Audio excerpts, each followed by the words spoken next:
Bismillahirrahmanirrahim. Assalamualaikum warahmatullahi wabarakatuh.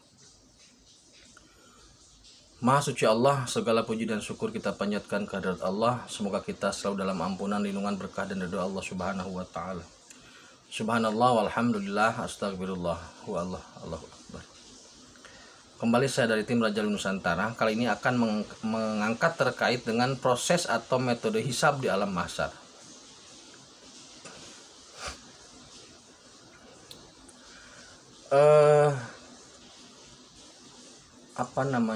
Bukan kisah ya, bahasanya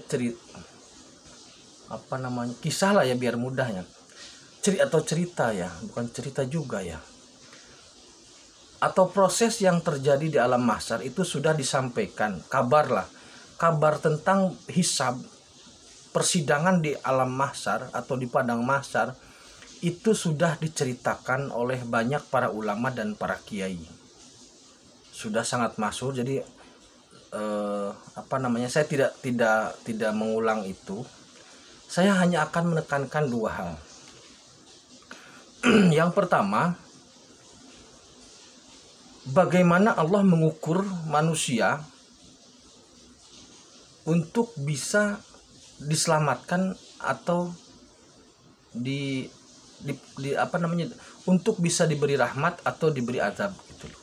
Bagaimana cara Allah mengukur itu? Yang kedua, ternyata iblis itulah yang menentukan seseorang bisa masuk ke surga atau tidak. Yang pertama kita bahas dari iblis dulu aja, dibalik ya. Gini.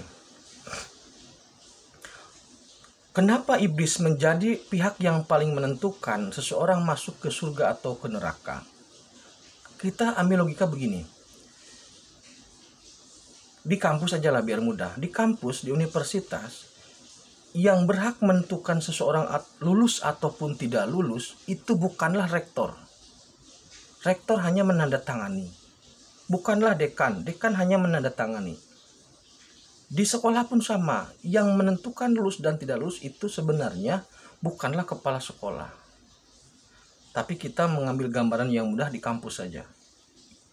Di kampus, ketika seorang mahasiswa melakukan ujian, baik itu skripsi, tesis, ataupun disertasi, maka yang berhak menentukan si A lulus ataupun tidak lulus itu adalah dewan pengujinya.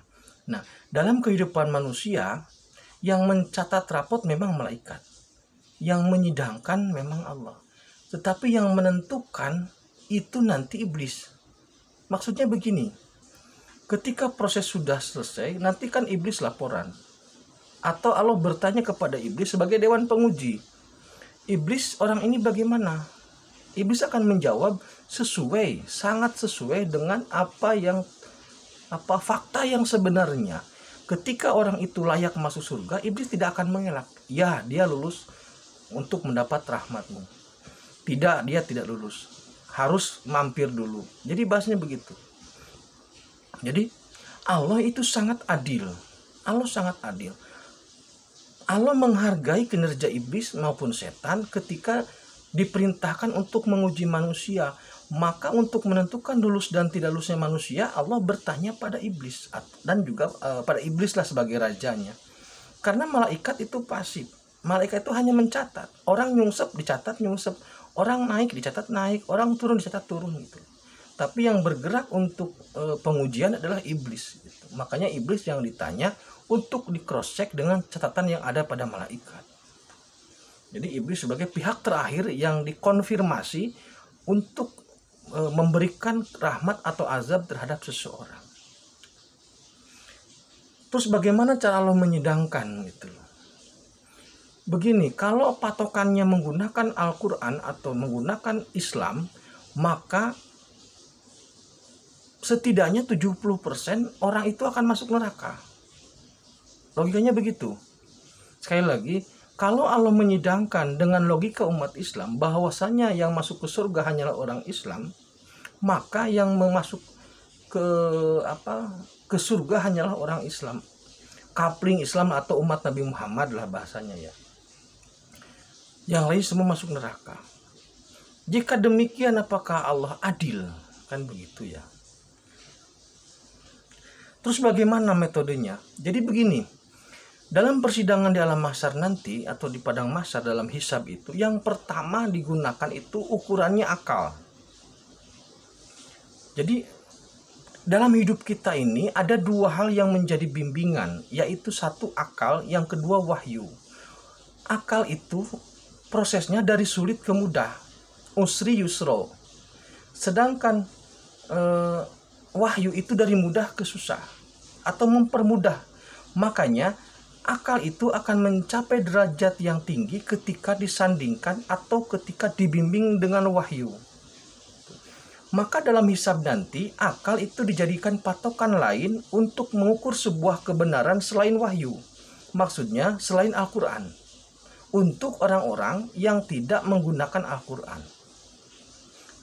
Karena kalau semua orang diukur dengan Al-Quran itu tidak adil gitu loh. Maka diukur dengan akal yang tandingan atau derajat kebenarannya setanding atau setara dengan Al-Quran. Contohnya begini, kepada umat Islam ditanya, kamu agamanya apa? Islam. Kamu membunuh? Iya. Dalam agamamu gimana membunuh? Dilarang. Berarti dia salah gitu loh. Nah kemudian kepada umat lain, umpama ini kepada umat Nasrani, menurutmu Tuhan itu ada berapa? Jadi logika atau akal yang dipakai ada satu. Kenapa tiga? Gitu loh. Kalau dia jawab tiga. Bagaimana kalau Tuhan tiga? Apa yang akan terjadi kalau Tuhan tiga? Jadi diukur dengan akal. Begitupun dengan hal yang lain. Dalam akal itu, dalam derajat akal yang dibimbing wahyu atau dalam derajat akal yang sempurna, itu ada nilai kebenaran mutlak. Saya tidak menyamakan agama.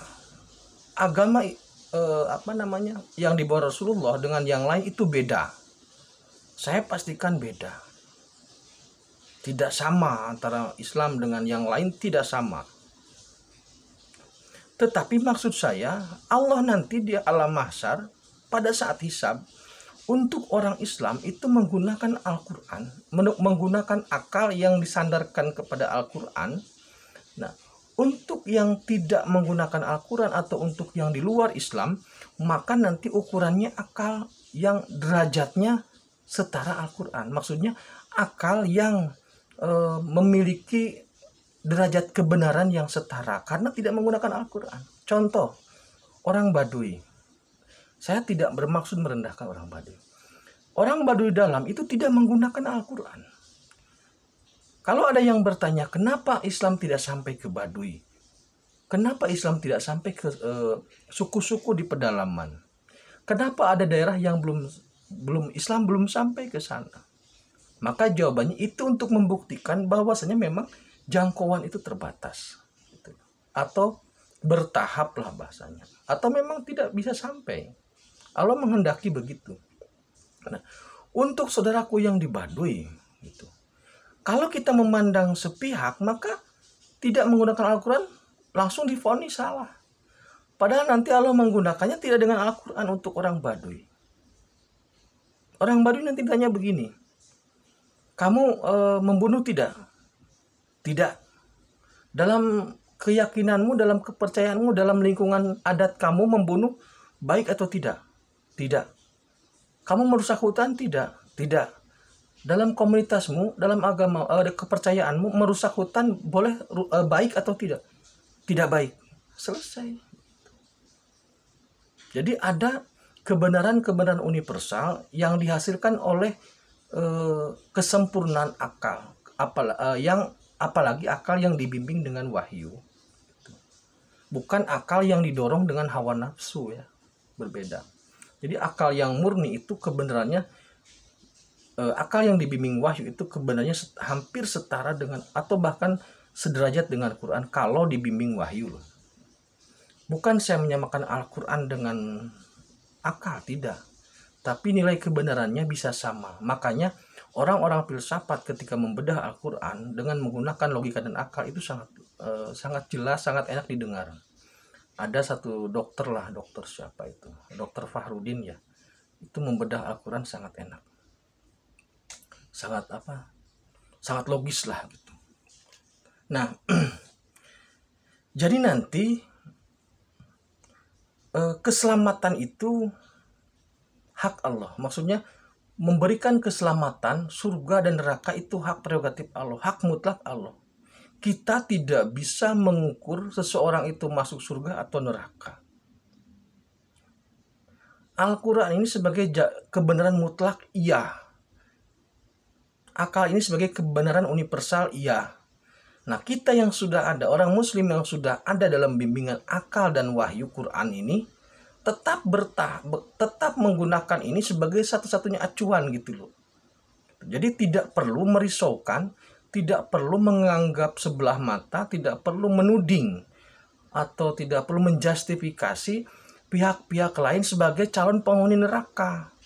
Karena surga dan neraka itu milik Allah, hak prerogatif Allah. Tidak boleh gitu loh. Kita orang Islam sudah jalankan saja sesuai dengan Al-Quran dan sesuai dengan Al-Quran. Udah gitu saja. Sesuai dengan petunjuk lah. Sesuai dengan Al-Quran dan hadis dan sebagainya. Sudah. Tidak perlu memvonis orang lain salah masuk neraka. Karena ternyata persidangan Allah itu untuk orang Islam dengan akal yang disandarkan pada Quran. Untuk yang tidak Islam atau orang non-Muslim, itu nanti akal yang disandarkan kepada akal yang dibimbing wahyu atau akal yang memiliki kesempurnaan. Karena akal yang sempurna akan sama, hasilnya sama. Membunuh dimanapun ya sama, tidak baik. Semua orang pasti akan menolak. Secara umum, akal yang murni itu akan menolak membunuh. Gitu loh. Homer, semua orang pasti menolak secara akal murni karena merusak. Medis aja menolak gitu loh. Jadi begitu. Jadi kalau seandainya dia bukan agama Islam ditanya, kamu mabuk, catatanmu kamu mabuk. Iya benar, saya mabuk. Menurut akalmu, mabuk itu baik tidak? Tidak. Kenapa kamu mabuk? Salah gitu, akhirnya salah. Begitulah. Itu bocoran ya, bocoran persidangan di langit ternyata seperti itu. Makanya oleh karena itu, daripada kita menuding, memvonis orang lain atau agama lain salah masuk neraka, lebih baik kita memperbaiki diri yang disesuaikan dengan tuntunan, dalam hal ini Quran, hadis dan beberapa petuah-petuah bijak dari para ulama gitu loh. Karena nanti kita akan diukur dengan itu. Orang lain, pihak lain, agama lain, biarkan, silahkan. Tidak ada kewajiban atau paksaan apapun untuk memaksa mereka siapapun masuk dalam tuntunan Al-Quran.